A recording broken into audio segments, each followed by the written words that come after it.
गुरुर्ब्रह्मा गुरुर्विष्णु गुरुर्देवो महेश्वरः गुरु साक्षात् परब्रह्म तस्मै श्री गुरवे नमः। तस्मै श्री गुरवे नमः। नमस्ते। हम लोग गीता जी का 9वां अध्याय सीखने का प्रयत्न कर रहे हैं। पिछली बार हमने श्लोक 10 से श्लोक 14, 9:10 to 9:14 ये सब सीखने का प्रयत्न किया था। तो आज हम 15वें श्लोक से आगे जाएंगे। तो स्नेहा दीदी आई हुई है, तो 15वां श्लोक अगर स्नेहा दीदी कहोगी तो बहुत अच्छा होगा।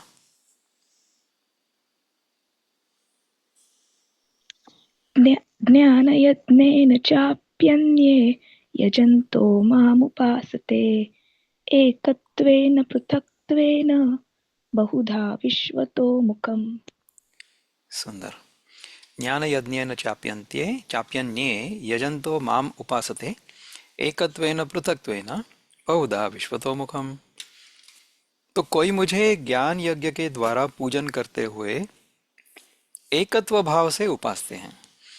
तो हम लोग जो ज्ञान मार्ग में हैं, वो हम परमात्मा को हमसे अन्य भिन्न नहीं मानते हैं। एकत्व भाव से हम उसकी उपासना करते हैं। कोई पृथक भाव से जो भक्ति में है, उनको ऐसा लगता है कि भगवान हमसे अन्य है, भिन्न है। कोई बहुत प्रकार से मुझ विराट स्वरूप यानी विश्वतो मुखम को उपासते हैं। तो कोई अनेक उपाधियों में, अनेक विभूतियों में मेरा ही रूप देखते हैं। तो स्वामी जी कहते हैं चिन्मयानंद कि ज्ञान यज्ञ में कोई कर्मकांड नहीं होता है। इस यज्ञ में यजमान साधक का ये सतत प्रयत्न होता है कि दृश्यमान विविध नाम रूपों में एकमेव चैतन्य स्वरूप आत्मा की अभिव्यक्ति और चेतनता को वो देखे और अनुभव करे। तो ज्ञान मार्ग में ऐसा है कि कोई कर्मकांड नहीं है कि रोज सुबह उठो, नहा धोकर पूजा करो। यानी सुबह उठना, जल्दी उठना, नहाना, ये अच्छी बात है। पूजा करना भी अच्छी बात है। It is excellent at its own place. किंतु ज्ञान यज्ञ में इस प्रकार के कर्मकांड की कोई अपेक्षा नहीं है। उसमें क्या करेगा यजमान साधक? वो ये प्रयत्न करेगा कि दृश्यमान विविध नाम रूपों में एकमेव चैतन्य स्वरूप आत्मा की अभिव्यक्ति और चेतनता को वो देखे और अनुभव करे। तो मुझे बताओ कि हमें जो कुछ भी दिखाई देता है जगत में, विविध रूप, हमारी आंखों से हमें अनेक वस्तुएं दिखती हैं। मेरे सामने अभी आप सब लोग आए हुए हो और ये चिंतन मेरे साथ आप सबका हो रहा है। लेकिन इन सब का अनुभव मुझे कहाँ हो रहा है? हम तो हमेशा इसी का चिंतन करते हैं ना कि जगत बाहर इतने रूपों में मुझे दिख रहा है, किंतु उसका अनुभव तो मुझे मेरे अंदर ही हो रहा है। So everything is appearing to me within my own consciousness. तो ये मेरे अपने कॉन्शियसनेस के सिवा यहाँ है क्या? मैं तो केवल अपने आप के कॉन्शियसनेस को ही अनुभव कर रहा हूँ। I am only experiencing my own consciousness. I am not experiencing anything else. This I have to realise. If I remain in that awareness, then I am on gyan marg. इस अवेयरनेस में यदि मैं रहता हूं तो मैं ज्ञान मार्गी हूं और ज्ञान मार्ग में हूं। ये साधना वे साधक ही कर सकते हैं जिन्होंने वेदांत के इस प्रतिपादन को समझा है कि अव्यय आत्मा सर्वत्र व्याप्त है। अव्यय यानी जो कम नहीं हो सकता है, व्यय नहीं हो सकता। व्यय यानी रिडक्शन। सो इरिड्यूसिबल, उसमें से कुछ कम नहीं हो सकता है। तो अव्यय आत्मा सर्वत्र व्याप्त है। It is all pervasive. तो हमारा ही अनुभव देखो ना कि हमारे ही अवेयरनेस में तो हमें सब कुछ पता चल रहा है। So we are able to experience those things which we can experience through our sense organs. तो हमारी इंद्रियों से हम कुछ अनुभव कर सकते हैं। जैसे मैं अभी मेरे खिड़की में से बाहर देख रहा हूँ, तो जहाँ तक मेरी दृष्टि जा सकती है वहां तक मुझे दिख रहा है। जैसे मेरे सामने यदि एक घर है, तो घर के पीछे जो है वो मुझे नहीं दिख रहा है। तो जो दिख रहा है वो दिख रहा है, ये मैं जानता हूँ। और जो नहीं दिख रहा है वो नहीं दिख रहा है ये भी मैं जानता हूं. So I know what I know and I also know what I don't know. समझ आ रहा है? देखो, मुझे जितना अनुभव आ रहा है, whatever I am able to experience, वो मैं जानता हूँ. उसका मुझे अनुभव आ रहा है, प्रत्यक्ष अनुभव आ रहा है. किंतु इसके आगे जो कुछ है उसका अनुभव मुझे नहीं आ रहा है. उसका अनुभव मुझे नहीं आ रहा है, ये तो मैं जानता हूँ ना. So I am aware of my knowledge and I am also aware of my ignorance. So my awareness और this awareness has to be beyond knowledge and ignorance. तो इस अवेयरनेस में ज्ञान भी है और अज्ञान भी है, दोनों है. पर ये सब मेरे में ही हो रहा है. This is all happening within me. मेरे अवेयरनेस के बाहर कुछ नहीं हो रहा है. अव्यय आत्मा सर्वत्र व्याप्त है और अपने सत्स्वरूप में इस दृश्यमान विविधता तथा उसकी उनकी परस्पर वैचित्र्यपूर्ण क्रियाओं को धारण किए हुए है. और अपने सत्स्वरूप में सत्य स्वरूप में, सत्य स्वरूप यानी इट ऑलवेज एग्जिस्ट. ठीक है ना? सत्य सत स्वरूप में इस दृश्यमान विविधता, दृश्यमान यानी something which you can measure by sight. दृश्य यानी दिखने वाला और मान यानी measurement. So I am able to see this with my own eyes. ये दृश्यमान जो है उसमें क्या है? विविधता यानी मल्टीप्लिसिटी तथा उनकी परस्पर वैचित्र्यपूर्ण क्रियाओं को. तो उनकी जो क्रियाएं हैं, ये सारी क्रियाएं जो हैं ये वैचित्र्यपूर्ण हैं. They are in A way mesmerising, विचित्र हैं वो. सो दे आर स्ट्रेंज. उनकी परस्पर वैचित्र्यपूर्ण क्रियाओं को धारण किए हुए हैं. कौन धारण किए हुए? मैं मैं ही धारण किए हूँ, क्योंकि मैं देख रहा हूँ ना ये सब. तो आई am the one who is observing everything. तो ये मेरा जो अव्यय आत्मा है, ये आत्मा ही सर्वत्र व्याप्त है. और अपने ही सत्स्वरूप में, मेरे ही अवेयरनेस में इस दृश्यमान विविधता, दिस एपरेंट मल्टीप्लिसिटी और उनकी परस्पर वैचित्र्यपूर्ण क्रियाओं को, all these fascinating, magical and strange happenings, इनको धारण किए हुए विभिन्न व्यावसायिक प्रतिष्ठानों द्वारा निर्मित चॉकलेटों के आकार, रंग, स्वाद, मूल्य आदि भिन्न भिन्न होते हुए भी सब चॉकलेट ही हैं. अब देखो, स्वामी जी ने उस जमाने में चॉकलेट का उदाहरण दिया था. तो इनके आकार अलग अलग है, रंग अलग अलग है, स्वाद अलग है, मूल्य अलग अलग है, फिर भी सब चॉकलेट ही है. और इसलिए उन सब का वास्तविक धर्म मधुरता सभी में एक समान ही होता है. अच्छा, वो मधुरता जो है, even the sweetness can very depending upon whether it is a milk chocolate और ए डार्क चॉकलेट और एक्स्ट्रा डार्क डार्क चॉकलेट. उसमें मधुरता में कमी हो सकती है. उस मधुरता को चाहने वाले बालक सभी प्रकार की चॉकलेटों को प्रसन्नता से खाते हैं. इसी प्रकार आत्मज्ञान का साधक सभी नाम और रूपों में, सभी परिस्थितियों और दशाओं में एक ही आत्मा की अभिव्यक्ति का अवलोकन करता है. तो आत्मज्ञान ज्ञान का साधक जो है, कौन है वो? हम लोग हैं ऐसा हम मानते हैं. We are trying to understand Gita through the path of knowledge. तो हम जैसे जो साधक हैं, जो ज्ञान के आधार पर गीता का अर्थ समझना चाह रहे हैं, उनको सभी नाम और रूपों में, सभी परिस्थितियों में और सभी दशाओं में एक ही आत्मा की अभिव्यक्ति, अभिव्यक्ति यानी मैनिफेस्टेशन, प्रोजेक्शन, प्रगटीकरण, उसका अवलोकन, अवलोकन यानी निरीक्षण या ऑब्जर्वेशन, अवलोकन इज ऑब्जर्वेशन, करता है, निरीक्षण करता है और पहचानता है. तो वही वस्तु सभी में स्थित है. अब जैसे मेरे पीछे आप देख रहे हो कि यहाँ पानी भी है और बर्फ भी है. तो बर्फ जो है वो पानी ही तो है, वो जो जम चुका है वो बर्फ कहलाता है, और जो पिघला हुआ है उसको हम पानी कहेंगे. वस्तु एक ही है. तो इस प्रकार से जगत में जो सारी वस्तुएं हैं ना, ये सारी की सारी वस्तुएं एक ही परमात्मा की अभिव्यक्ति हैं. So they are the manifestation of the same principle. What principle? Paramatma. Which Paramatma? Which is the same as my own Atma. Why am I saying that?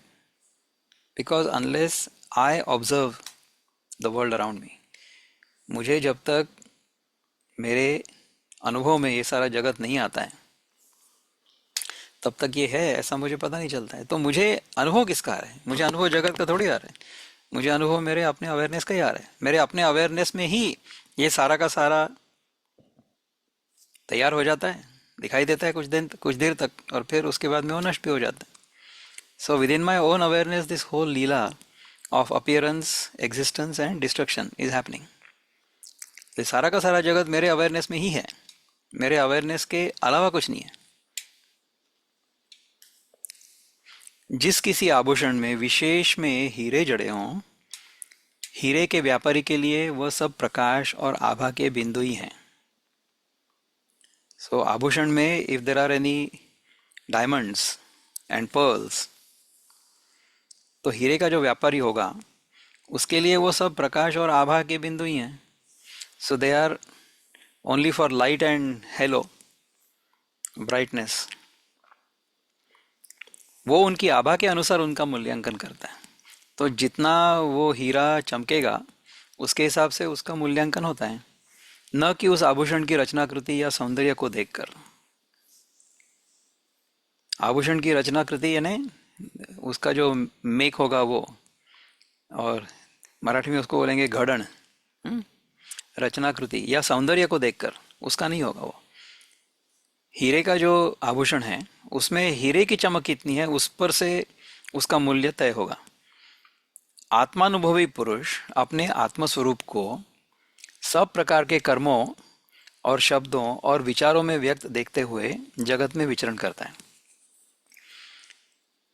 जो आत्मानुभवी पुरुष है तो वो क्या देखेगा कि मेरी वाणी से, मेरे विचारों से, मेरे कर्मों से मैं ही तो प्रकट हो रहा हूँ। So I am the one who is manifesting through speech, through thoughts, through actions.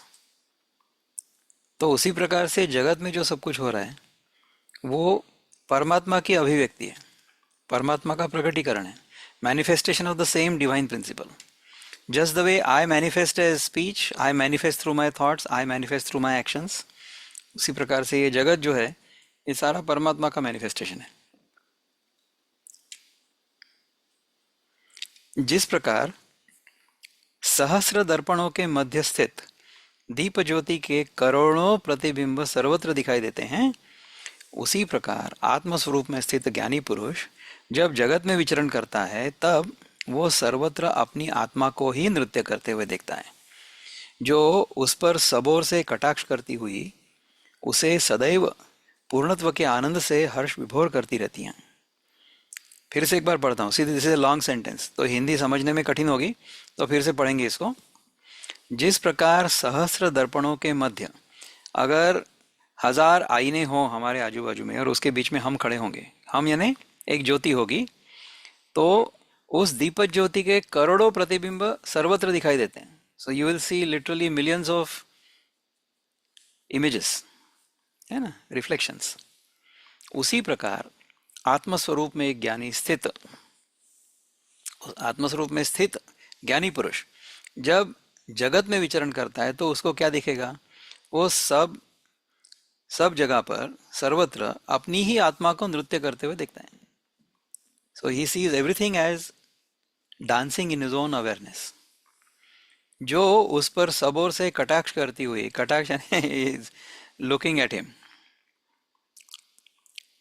कटाक्ष यानी क्या है? देखो, ये जो अक्ष है ना आँख है, और कटाक्ष यानी ऐसे, सो कटाक्ष करती हुई, so it's watching it, so the whole universe is watching this atma, ऐसा कह रहे हैं स्वामी जी। कितना अच्छा है ना उदाहरण। कटाक्ष करती हुई उसे सदैव पूर्णत्व के आनंद से हर्ष विभोर करती रहती है। So the reflection will look at me. जैसे मैं प्रतिबिंब को देखता हूँ वैसे प्रतिबिंब मुझे देखता है, और वो जैसे मुझे देखता है या मैं जैसे उसे देखता हूँ, उसमें उसे सदैव पूर्णत्व के आनंद से हर्ष विभोर करती रहती है। हर्ष विभोर यानी really blissful, joyful, infinitely joyful, पूर्णत्व के आनंद से हर्ष विभोर करती रहती हैं। नेत्रों की दीप्ति में, so in the light of the eyes, नेत्रों नेत्रों की दीप्ति में मित्र की मंद स्मिति, हमारा यदि कोई मित्र हमारे साथ होगा और उसकी मंद मंद मुस्कान हमें जैसे आनंदित करेगी, और शत्रु के कृत्रिम हास्य में एक बार क्या हुआ था, हमारे संसद में कोई विपक्ष की एक महिला सांसद थी, तो बड़ी विचित्र सी हंसी थी वो। तो हमारे प्रधानमंत्री जी ने कहा कि सभापति जी, इनको हंसने दीजिए, ऐसी हंसी हमने रामायण के बाद आज पहली बार सुनी है।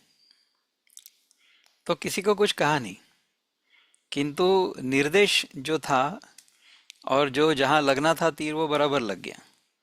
तो शत्रु की जो हंसी होती है ना, उसको भी हम यदि इस प्रकार से आनंद से प्रस्तुत करेंगे या कर सकने की हमारी क्षमता है, तो फिर हम अच्छे प्रधानमंत्री हो सकते हैं, है ना। सो शत्रु के कृत्रिम हास्य में, ईर्ष्या के कठोर शब्दों में और प्रेम के कोमल स्वरों में, शीत और उष्ण में, जय और पराजय में, समस्त मनुष्यों, पशुओं, वृक्षलताओं में और जड़ वस्तुओं के संग में, सर्वत्र वो सच्चिदानंद परमात्मा का ही मंगल दर्शन करता है। यही अर्थ है ईश्वर तथा आत्मदर्शन का। यही है ईश्वर दर्शन और यही है आत्मदर्शन। यदि हमें सभी वस्तुओं में, सभी व्यक्तियों में, सभी प्राणियों में एक ही तत्व का यदि दर्शन होता है, तो वही सच्चिदानंद परमात्मा का मंगल दर्शन कहलाता है। तो ये हम जो हमेशा मंत्र याद करते हैं कि ईशावास्यम इदम सर्वम, सारे जगत में ईश्वर ठूस ठूस कर भरा हुआ है।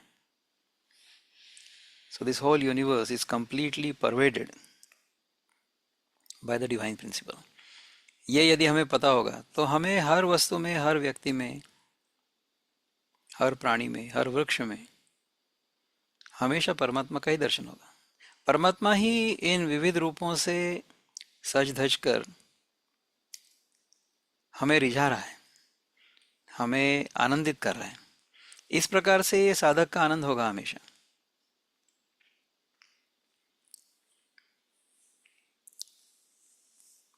यही अर्थ है ईश्वर दर्शन का अथवा आत्मदर्शन का, जिसका विश्व के समस्त धर्मशास्त्रों में गौरव से गान किया गया है।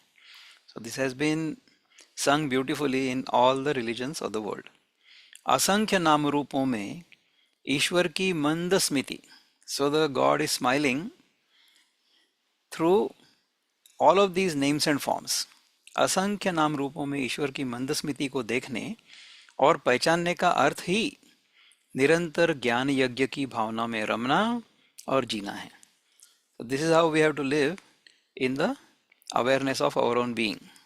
ज्ञान मार्ग जो है वो यही है कि जगत में जो हमें अनुभव आ रहा है वो सारा का सारा ईश्वरमय है, सारा का सारा परमात्मामय है, और वो परमात्मा और मेरा आत्मा ये दो अलग अलग नहीं है। So this whole thing is happening in my own awareness, this whole thing is appearing to be dancing in my awareness. असंख्य नाम रूपों में ईश्वर की मंद स्मृति को देखने और पहचानने का अर्थ ही निरंतर ज्ञान यज्ञ की भावना में रमना और जीना है।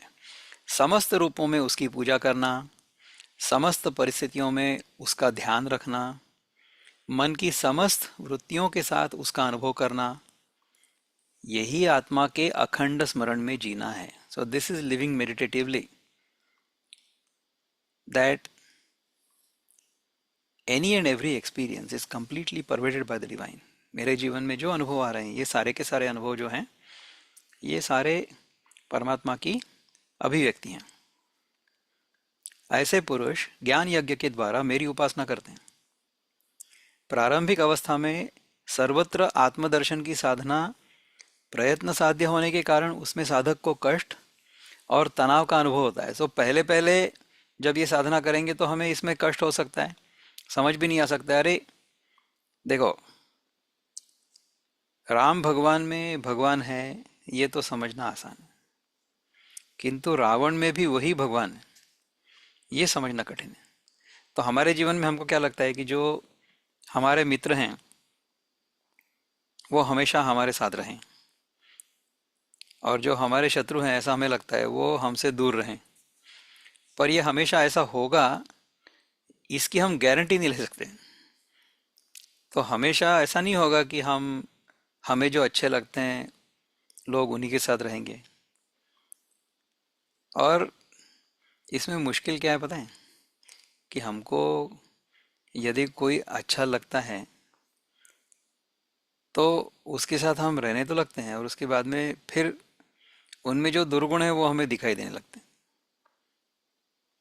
जब हम किसी को नज़दीक से जानते हैं ना, तो उसमें फिर उनके दुर्गुण भी हमें दिखाई देंगे।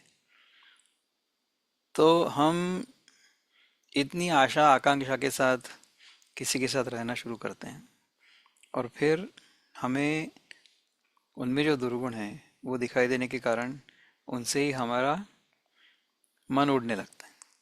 सो then we start not enjoying the company of the person whose company we were enjoying in the beginning। ऐसा भी होता है क्योंकि जगत में तो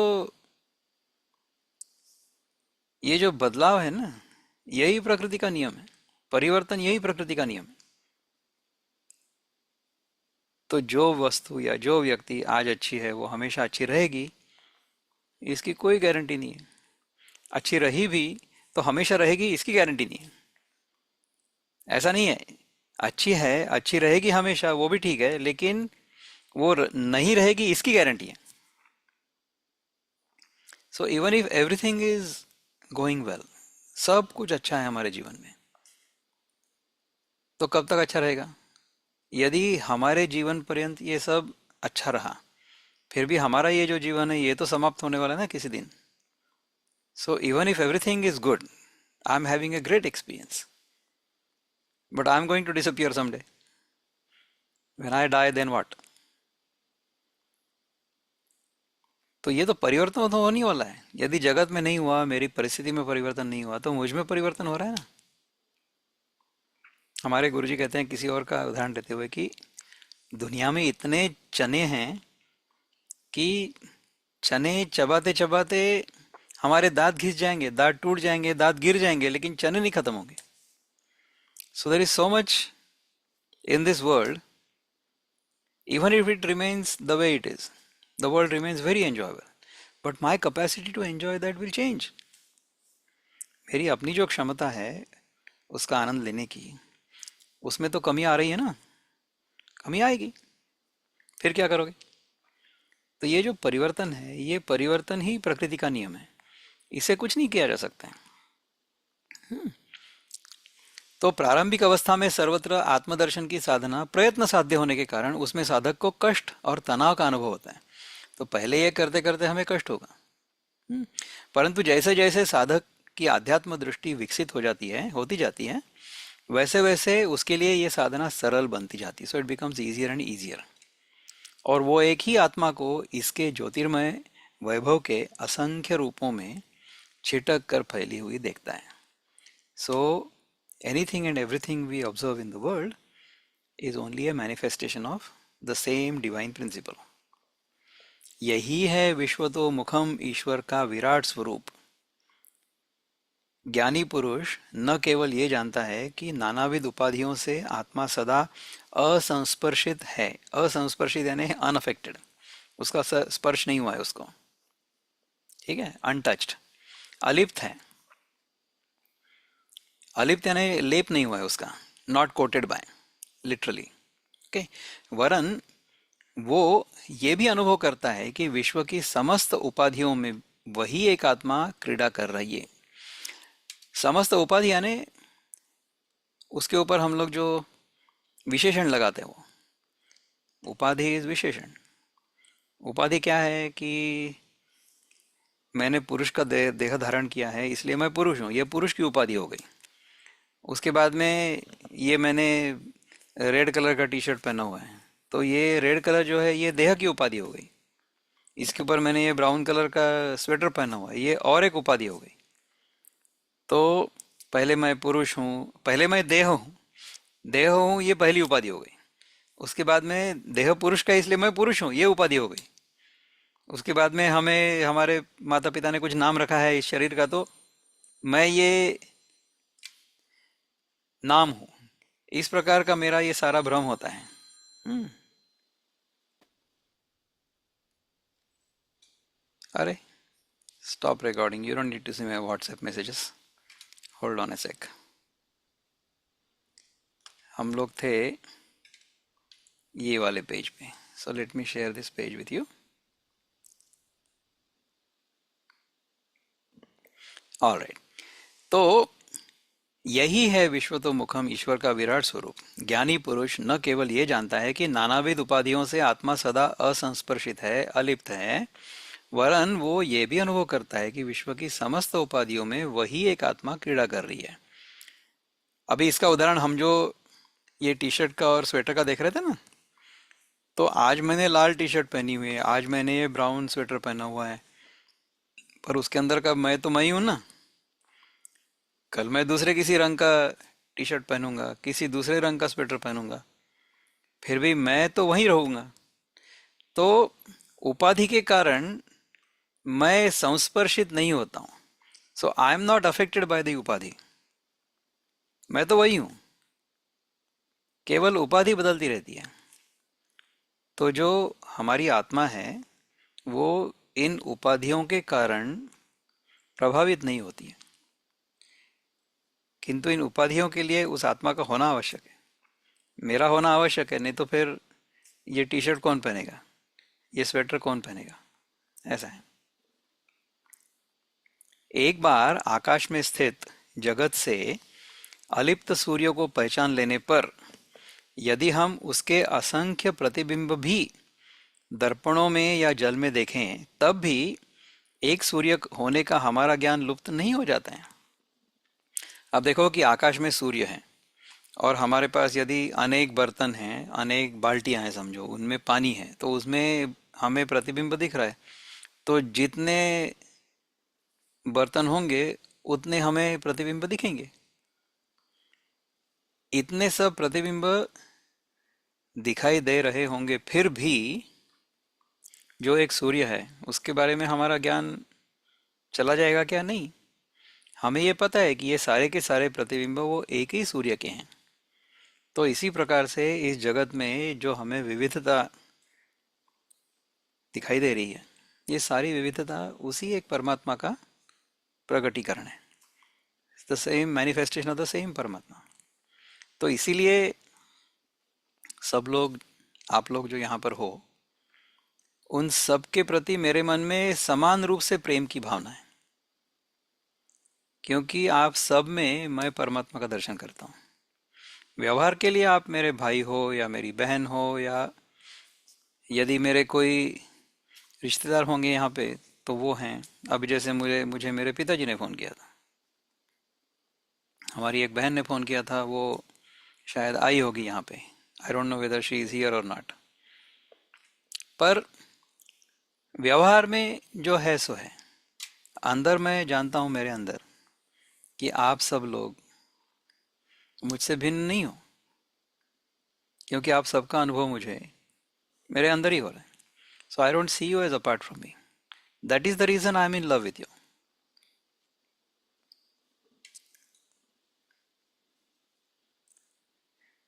तब भी एक सूर्य होने का हमारा ज्ञान लुप्त नहीं हो जाता। सर्वत्र हम उस एक सूर्य को ही देखते हैं और पहचानते हैं।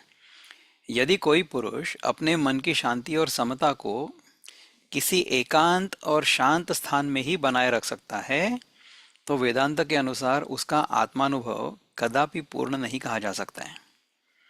तो यदि मैं हिमालय में चला गया और हिमालय में मैं किसी गुफा में बैठा हूँ, अकेला बैठा हूँ, तो मुझे जगत की कोई समस्या नहीं है। तो वेदांत क्या कहेगा? हाँ, इसको अभी तक अद्वैत समझ ही नहीं आया है। अद्वैत की साधना करने के लिए किसी गुफा में जाकर के बैठने की आवश्यकता नहीं है। किसी गुफा में जाकर के बैठना, पद्मासन लगा के बैठना, ध्यान लगा के बैठना, ये योग साधना हो गई। दिस इज नॉट वेदांत साधना। योग साधना में कैसा है कि मैंने यदि मेरी आंखें बंद कर ली तो जगत दिखना मुझे बंद हो जाएगा। तो योग में मैं समाधि में जाने का प्रयत्न करता हूँ। जब समाधि में होता हूँ तब मैं अपने स्वरूप के समीप होता हूँ, मैं मेरे स्वरूप का दर्शन कर सकता हूँ।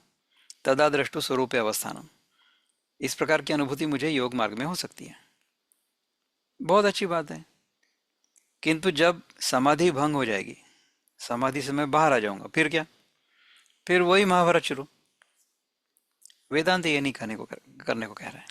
वेदांत ये कह रहा है कि जो समाधि का अनुभव कर रहा था वो, और जो समाधि से बाहर आ गया है वो, जो अभी इस समय चिंतन कर रहा है वो, जो उसके बाद योगासन करेगा वो, जो बाद में अपने ऑफिस का काम करेगा वो, और जो अपने पत्नी के साथ पति के प्रकार व्यवहार करेगा वो, और जो अभी आपके साथ भाई की तरह व्यवहार कर रहा है वो, ये सारा का सारा जो है ना, ये सारा का सारा मेरे अनुभव में आ रहा है और जा रहा है। मैं इन सब, मेरे जो रोल्स हैं, मेरे जो पात्र हैं, इनसे मैं भिन्न हूं। ये वेदांत कह रहा है। आगे देखते हैं क्या कहते हैं भगवान स्वामी जी। तो जो एकांत शांत में ही बनाए रख सकता है, वो जो शांति और समता है, चित्त की समता, तो वेदांत के अनुसार उसका आत्मानुभव कदापि पूर्ण नहीं कहा जा सकता है। यदि केवल समाधि स्थिति के विरले क्षणों में ही उसे आत्मानुभूति होती है तो ऐसा पुरुष वो तत्वदर्शी नहीं है जिसकी उपनिषद के ऋषियों ने प्रशंसा की है। ये तो हठयोगियों का मार्ग है। हठयोगी करेगा ऐसा। अंतर्बाह्य सर्वत्र एक ही आत्म तत्व को पहचानने वाला ही वास्तविक ज्ञानी पुरुष है। एक तत्व सबको व्याप्त करता है, सो इट परवेड्स एवरीथिंग, परंतु उसे कोई व्याप्त नहीं कर सकता है। ऐसे अनुभवी पुरुष के लिए किसी व्यापारिक केंद्र का अत्यंत व्यस्त एवं तनावपूर्ण वातावरण आत्मदर्शन के लिए उतना ही उपयुक्त है जितना हिमालय की घाटियों की अत्यंत शांत और एकांत कंदराओं का यानी वैलीज या गुफा। तो जो ज्ञानी है, जो वेदांत का साधक है, उसके लिए ये जगत छोड़ के हिमालय में जाने की कोई आवश्यकता नहीं। अब ये अर्जुन कहाँ गया था युद्ध छोड़कर? अर्जुन तो कुरुक्षेत्र में था और उसने युद्ध किया भी। तो इस अर्जुन के अनुभव से हम क्या सीखेंगे कि जगत में जो हम कर रहे हैं वो करते हुए भी हम हमारे स्वरूप के अनुभव में या स्वरूप के अवेयरनेस में रह सकते हैं। तो ये हमें करना है, राइट। अभी तक जो हमने चिंतन किया इसके बारे में कुछ प्रश्न है क्या? अभी तक ये पूरा श्लोक हुआ नहीं है, करते हैं इसको पूरा, उसके बाद में फिर हम थोड़ा चिंतन करेंगे। तो ऐसा अनुभवी पुरुष ये क्या करेगा? किसी व्यापारिक केंद्र का अत्यंत व्यस्त एवं तनावपूर्ण वातावरण आत्मदर्शन के लिए उतना ही उपयुक्त है उसके लिए जितना हिमालय की घाटियों की अत्यंत शांत और एकांत कंदराओं का। वो चर्म चक्षुओं से नहीं वरन ज्ञान के अंतर चक्षुओं से सर्वत्र एकमेव अद्वितीय आत्मा का ही दर्शन करता है। कि चर्म चक्षुओं से यानी आवर फिजिकल आइज, हमारी चमड़े की जो आंख है, उससे हमें क्या दिखेगा? उससे हमें तो विविधता दिखेगी। So our eyes are design to see the things in the world which are multifarious. हमारी आंखों से हमारे जगत में जो विविधता है वो हमें दिखाई देगी।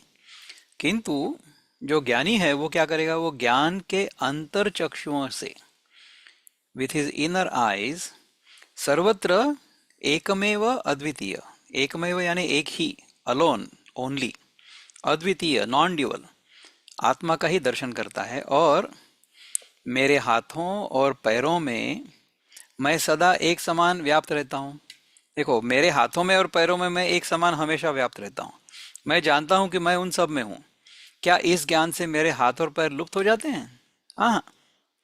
तो मेरे हाथों और मेरे पैरों में मैं ही हूँ, उनका भिन्न होना मुझे समझ रहा है, किंतु ऐसा मुझे समझ आया तो मेरे हाथ और पैर लुप्त थोड़ी हो जाएंगे। They will not disappear, they will appear the way they are. जैसे सूर्योदय पर कोहरा यदि कोई ऐसा कहता है तो वो खिल्ली उड़ाकर जाने वाला पागलपन नहीं है। कोई वैज्ञानिक कथन नहीं है।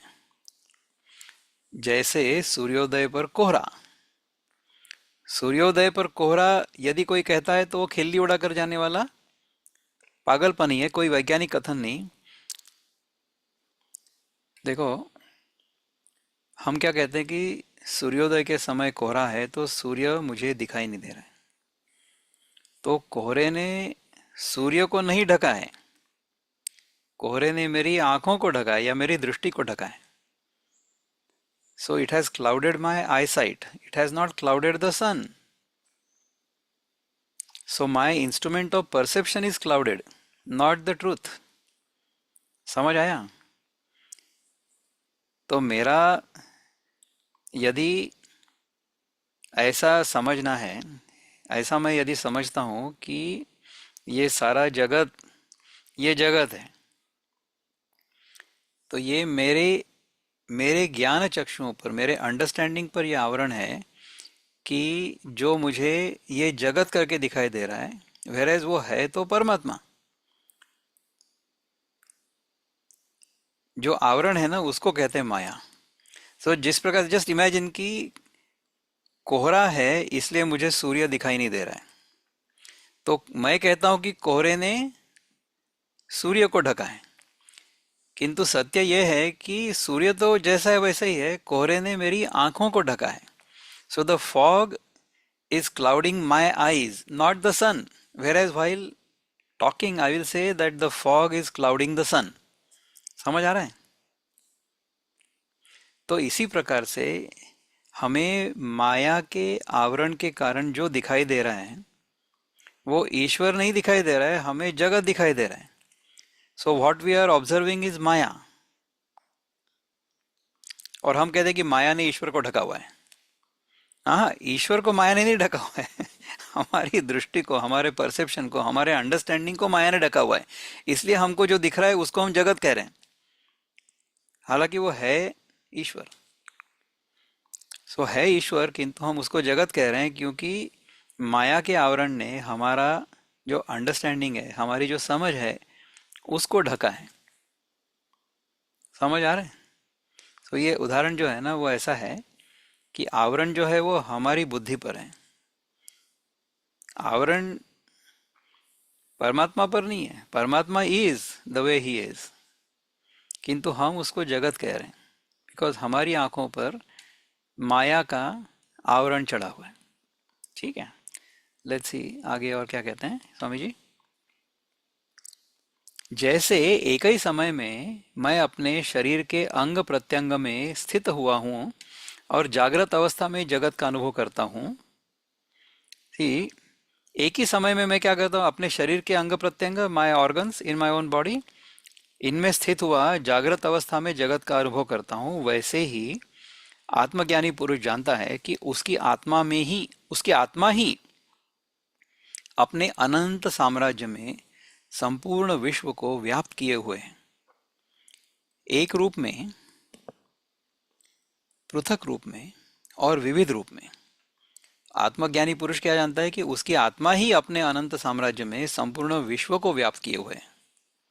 वो एक रूप में है, पृथक रूप में और विविध रूप में, सभी में वो अपनी ही आत्मा को व्याप्त जानता है। वेदांत प्रतिपादित दिव्यत्व की पहचान और अनंत का अनुभव अंतर्बाह्य जीवन में है। वेदांत प्रतिपादित, जो वेदांत हमें कह रहा है, प्रतिपादित यानी प्रोक्लेम्ड और एक्सप्लेन्ड। वेदांत प्रतिपादित दिव्यत्व, दिव्यत्व यानी ग्रेटनेस और इल्यूमिनेशन, दिव्य, उसकी पहचान और अनंत का अनुभव अंतर्बाह्य जीवन में है। कोई संयोगवश प्राप्त ये क्षणिक अनुभव नहीं है, ये तो हमेशा का अनुभव है।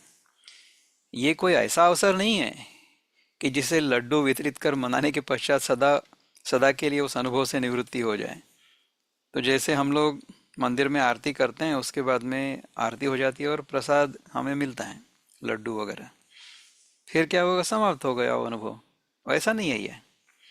जिस प्रकार विद्यालयी शिक्षा से मनुष्य द्वारा प्राप्त किया गया ज्ञान समस्त कालों और परिस्थितियों में, यहाँ तक कि स्वप्नों में भी उसके साथ रहता है, उससे भी कहीं अधिक शक्तिशाली, कहीं अधिक अंतरंग और कहीं अधिक दृढ़ ज्ञानी, कहीं अधिक दृढ़ ज्ञानी पुरुष का आत्मानुभव होता है। देखो, हमने हमारी पाठशाला में, हमारी स्कूल में हमने सीखा था गणित। वो गणित अभी भी हमको आता है, याद है, उसका हम उपयोग करते हैं। हमने और भी कई विषय सीखे होंगे, उनका उपयोग हम करते हैं। किंतु ये जो है आत्मज्ञान, वो उससे कहीं अधिक गहरा है, कहीं अधिक गहरा है, कहीं अधिक अंतरंग, अंतरंग यानी इट्स डीपर, और कहीं अधिक दृढ़, it's much more established, much more firm, much more solid. ये ज्ञानी पुरुष का आत्मानुभव होता है। आत्मविक आत्मविद आत्मा ही बन जाता है। आत्मविद यानी आत्मा को जानने वाला, आत्मा को जानने वाला आत्मा ही हो जाता है। और वही ब्रह्मविद ब्रह्म एव भवति, ऐसा है। जो ब्रह्म को जानता है वो ब्रह्म ही हो जाता है। उसी प्रकार से जो आत्मविद है वो आत्मा ही बन जाता है। और ब्रह्म और आत्मा एक ही वस्तु है। There are no two different entities like that. इसमें रंच मात्र भी संदेह नहीं, there is no doubt at all. Vedanta के द्वारा प्रतिपादित इस सत्य की पुष्टि दूसरी पंक्ति में की गई है कि मुझ विराट स्वरूप परमात्मा को वे एकत्व भाव से, पृथक भाव से और अन्य कई प्रकार से उपासते हैं। ये जो ज्ञानी है वो, ज्ञानी नहीं, साधक, कोई भी साधक हो, तो जो ज्ञानी होगा वो एकत्व से सारी उपासना करेगा। कोई और और प्रकार के कोई लोग होंगे, वो विविध रूपों को शायद मानते होंगे, उनकी उपासना करते होंगे, वो भी ठीक है अपनी जगह पे। किंतु हम ज्ञान मार्ग को सीख रहे हैं, तो उसमें हमें जो एकत्व है, नानात्व में एकत्व, सो यूनिटी इन मल्टीप्लिसिटी, इस पर हमारा ध्यान है। अब तक हमने जो विवेचन किया है उसे यहाँ प्रमाणित किया गया है। इसमें कोई संदेह नहीं कि जब ध्यानाभ्यास ध्यानाभ्यास होना चाहिए, यहाँ पे ध्यानाभ्यास द्वारा मन प्रशांत हो जाता है, तब एकमेव अद्वितीय आत्मा का उसके शुद्ध स्वरूप में अनुभव होता है। मिट्टी का ज्ञाता मिट्टी के बने विभिन्न प्रकार के घटों में एक ही मिट्टी को सरलता से देख सकता है। घटों के रूप, रंग और आकार उसके मिट्टी के ज्ञान को नष्ट नहीं कर सकते। इसी प्रकार पारमार्थिक सत्य पर जो आभासिक और मोहक नाम और रूप अध्यस्त हैं, वे ज्ञानी पुरुष की दृष्टि से सत्य को न कभी आच्छादित कर सकते हैं और न वे ऐसा करते ही हैं। जो पारमार्थिक सत्य है, पारमार्थिक सत्य क्या है? वो मिट्टी है।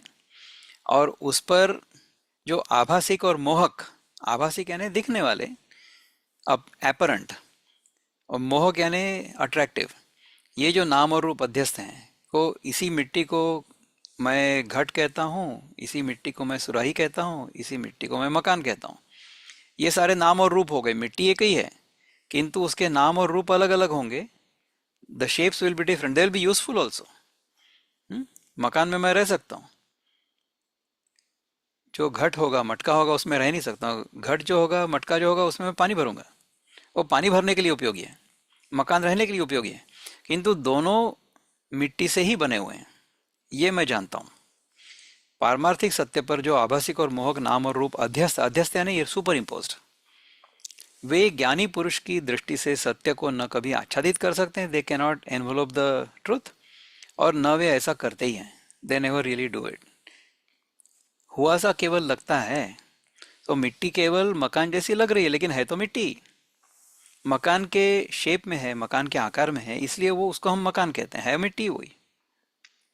सत्य के दृष्टा ऋषि आत्मा को न केवल प्रत्येक व्यक्ति में पृथक पृथक रूप से पहचानते हैं, वरन जैसा कि वहां वेदांत के समर्थक भगवान श्री कृष्ण उद्घोष करते हैं, ज्ञानी जन सत्य को प्रत्येक रूप में पहचानते हैं, जो विश्वतोमुख है, अर्थात जिसके मुख सर्वत्र हैं। सत्य के दृष्टा ऋषि, जिनको सत्य अनुभव में आया है, वैसे ऋषि क्या करेंगे, आत्मा को वो न केवल प्रत्येक व्यक्ति में पृथक पृथक रूप से पहचानते हैं, पृथक पृथक यानी डिफरेंट, इंडिविजुअल, भिन्न भिन्न, ओके। वरन जैसा कि यहाँ वेदांत के समर्थक भगवान श्री कृष्ण उद्घोष करते हैं, श्री कृष्ण इज प्रोक्लेमिंग, क्या कह रहे हैं कि ज्ञानी जन सत्य को प्रत्येक रूप में पहचानते हैं, जो विश्वतोमुख हैं, सत्य विश्वतोमुख है। सो सत्य जो है वो अनेक रूपों में, अनेक नामों में प्रकट हो रहा है, अर्थात जिसके मुख सर्वत्र हैं। ये कहना सर्वथा असंगत है कि मिट्टी का ज्ञाता मिट्टी के घट को केवल दक्षिण या वाम भाग में ही पहचानता है। मिट्टी उस घट में सर्वत्र व्याप्त है, और जहां मिट्टी नहीं वहां घट भी नहीं है ना। तो देखो, यदि हम एक दिशा से देखेंगे घट को, तो हम ऐसा कहेंगे क्या कि इसी दिशा में मिट्टी है, दूसरी दिशा में नहीं है? ऐसा नहीं हो सकता है। मिट्टी तो पूर्ण है, और जहां मिट्टी नहीं है वहां घट भी नहीं है। So the pot doesn't exist where there is no clay. So wherever the pot is, the clay is also, है ना। जहां पर घट है वहां पर मिट्टी भी है। यदि आत्मा का अभाव हो तो सृष्टि की विविधता की प्रतीति या दर्शन कदापि संभव नहीं हो सकता। So if I am not there, I cannot observe the world. There can be no world. यदि विविध रूपों में विभिन्न प्रकार से पूजा और उपासना की जाती हो, तो वे सब एक ही परमात्मा की पूजा कैसे हो सकती है, यह हम अभी आगे देखेंगे। तो अभी हमने इस श्लोक पर जो चिंतन किया, इसके बारे में यदि आपको कुछ विचार व्यक्त करने हो, या यदि आपके मन में कोई शंकाएं हो, तो आप उपस्थित कर सकते हो, और हम देखेंगे कि इस पर चिंतन हो सकता है आगे कि नहीं। और यदि कोई प्रश्न नहीं है तो फिर हम इसके आगे का श्लोक देखते हैं। तो स्नेहा दीदी, are you ready for the next one, number 16? Okay, बताओ। अहम क्रतुरहम यज्ञ। स्नेहा, आर यू देयर, या मुझे कहना पड़ेगा श्लोक? अहं क्रतुरहं यज्ञः स्वधाहम अहम औषधम मंत्रोहम अहमेवाज्यम अहम अग्निरहं हुतम। ऐसा श्लोक है। इसका अर्थ क्या है मुझे पता नहीं, हम देखेंगे। मैं रुक्रतु हूँ, रुक्रतु हूँ, अच्छा। मैं यज्ञ हूँ, स्वधा और औषध में हूँ। मैं मंत्र हूँ, घी हूँ। मैं अग्नि हूँ, और हुतम अर्थात हवन कर्म में हूँ। सो ही सेइंग कि ये सारा का सारा मैं ही हूँ। He is now going to tell us about his उपाधिज, या हिज ओन विभूतिज। विभूति नहीं, उपाधि है, कि उपाधियों में मैं कैसा हूँ, ये भगवान हमें बता रहे हैं कि in all the names and forms he alone exist. तो स्वामी जी क्या कहते हैं? स्वामी जी कहते हैं कि इस श्लोक में उक्त विचार को इसके पूर्व भी एक प्रसिद्ध श्लोक में व्यक्त किया गया था। हवन क्रिया तथा उसमें प्रयुक्त विविध सामग्रियों के रूपक के द्वारा इस श्लोक में आत्मा की सर्वरूपता एवं सर्वात्मकता का बोध कराया गया है। तो ये जो पहले वाला श्लोक था वो याद है किसी को? Does anybody remember? हम लोग वो श्लोक कहते हैं ना भोजन करने से पहले, क्या कहते हैं? ब्रह्म सब कुछ है, सब में ब्रह्म है। जो खाने वाला है वो भी ब्रह्म है, जो भोजन है वो भी ब्रह्म है। ब्रह्मार्पणम ब्रह्म हविर ब्रह्माग्नो ब्रह्मणाहुतम, याद है? फिर से उसी को भगवान यहाँ पे फिर से एक बार वही चीज कह रहे हैं। इस श्लोक में उक्त विचार को इसके पूर्व भी एक प्रसिद्ध श्लोक में व्यक्त किया गया था। हवन क्रिया तथा उसमें प्रयुक्त विविध सामग्रियों के रूपक के द्वारा इस श्लोक में आत्मा की सर्वरूपता, सो आत्मा एग्जिस्ट एवरीवेयर, सब कुछ जो है वो आत्मा ही है, एवं सर्वात्मकता। सर्वात्मकता का अर्थ है कि सब वस्तुओं में एक ही आत्मा है, सबका आत्मा एक ही है, सब में एक ही आत्मा है। सर्वात्मकता का बोध कराया गया है। कर्मकांड में वर्णित कर्मानुष्ठान ही पूजा विधि है। कर्मकांड में, जो वेदों में कर्मकांड है, उसमें जो कर्मानुष्ठान है, जो हम अनुष्ठान करते हैं कि हाँ मैं ये करूंगा करके, ये ही पूजा विधि है। वेदों में उपदिष्ट यज्ञ कर्म को क्रतु अर्थात क्रतु तथा स्मृति ग्रंथों में कथित कर्म को ही यज्ञ कहा जाता है। वेदों में यज्ञ कर्म को क्रतु तथा स्मृति ग्रंथों में उन्हीं कर्मों को यज्ञ कहा जाता है, जिसका अनुष्ठान महाभारत काल में किया जाता था। तो महाभारत काल में इस प्रकार का यज्ञ करने का संकल्प लोग करते थे। पितरों को दिया जाने वाला अन्न स्वधा कहलाता है। अर्जुन को यहाँ उपदेश में बताया गया है कि उपर्युक्त ये सब क्रतु आदि मैं ही हूँ। इतना ही नहीं, वरन यज्ञ कर्म में प्रयुक्त औषधि, यानी क्या, जो समिधा वगैरह हम डालते हैं वो, अग्नि में आहुति के रूप में अर्पित किया जाने वाला घी यानी आज्यम, अग्नि, कर्म में उच्चारित मंत्र और हवन क्रिया, ये सब विविध रूपों में आत्मा की ही अभिव्यक्ति है। So this whole thing is a manifestation of the same principle, जिसको हम आत्मा भी कह सकते हैं या परमात्मा भी कह सकते हैं। जब स्वर्ण से अनेक आभूषण बनाए जाते हैं, तब स्वर्ण निश्चय ही ये कह सकता है कि मैं कुंडल हूँ, मैं अंगूठी हूँ, मैं कंठी हूँ, मैं इन सब की चमक हूँ, इत्यादि इत्यादि। तो स्वर्ण तो कह सकता है ना कि ये सब मैं हूँ करके। उसी प्रकार से भगवान हमें ये कह रहे हैं कि ये सारा का सारा जो है वो मैं ही हूँ, क्योंकि ये सब मेरा ही विस्तार है, मेरा ही प्रकटीकरण है। इसी प्रकार आत्मा ही सब रूपों का, घटनाओं आदि का सार तत्व होने के कारण भगवान श्री कृष्ण का उक्त कथन दार्शनिक बुद्धि से सभी पाठकों को स्वीकार्य होगा। और इसके आगे कहते हैं, एक और श्लोक शायद हम पढ़ सकते हैं। और पिता हमस्य जगतो माता धाता पितामहः वेद्यं पवित्रम ओंकार रुक्साम यजुरेव च। तो मैं ही इस जगत का पिता, माता, धाता, पिता भी हूँ, माता भी हूँ और धारण करने वाला भी हूँ। धाता यानी धारण करने वाला, और पितामह यानी ग्रैंडफादर मैं हूँ। मैं वेद्य यानी जानने योग्य हूँ, पवित्र हूँ, ओंकार हूँ, ऋग्वेद हूँ, सामवेद हूँ और यजुर्वेद भी मैं ही हूँ। तो आत्मा कोई अस्पष्ट अगोचर सत तत्व नहीं है कि जो भाव रहित, संबंध रहित और गुण रहित हो। अगोचर यानी अनफैदमेबल, अस्पष्ट यानी अनक्लियर।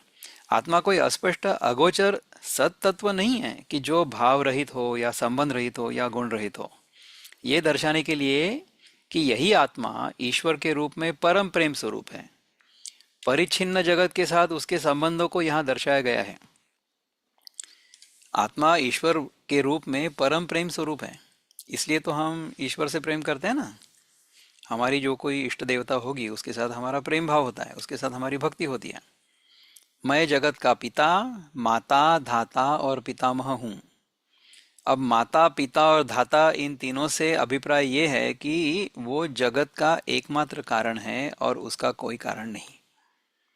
तो परमात्मा ही इस जगत का कारण है और परमात्मा का कोई कारण नहीं है। That is the original cause of this whole universe. ये तथ्य पितामह शब्द से दर्शाया गया है। परमात्मा स्वयं सिद्ध है। यहाँ विशेष बल देकर कहा गया है कि जानने योग्य एकमेव वस्तु वेद्य मैं हूं। इस बात को सभी धर्मशास्त्रों में बारंबार कहा गया है। आत्मा वो तत्व है कि जिसे जान लेने पर अन्य सब कुछ ज्ञात हो जाता है। सो इफ यू अंडरस्टैंड, अब जैसे स्वर्ण का और आभूषणों का हम यदि उदाहरण लेते हैं, तो यदि मैं स्वर्ण को जानता हूं तो मैं सारे आभूषणों को जानता हूं। इस सारे आभूषणों में स्वर्ण जो है वो समान है, सामान्य है। So the gold is common in all the ornaments. So if I understand the gold, then I understand all the ornaments. आत्मबोध से अपूर्णता का, सांसारिक जीवन का और मर्मभेदी दुखों का अंत हो जाता है। ये हमें दुख क्यों होता है? हमें ऐसा लगता है कि हम अपूर्ण हैं, तो उस अपूर्णता का दुख समाप्त हो जाता है।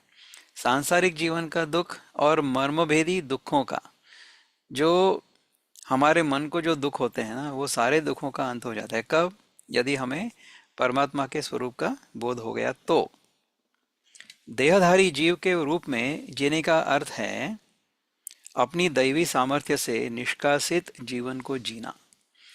यदि मैं अपने आप को देह मानता हूं, तो मेरा जो दैवी सामर्थ्य है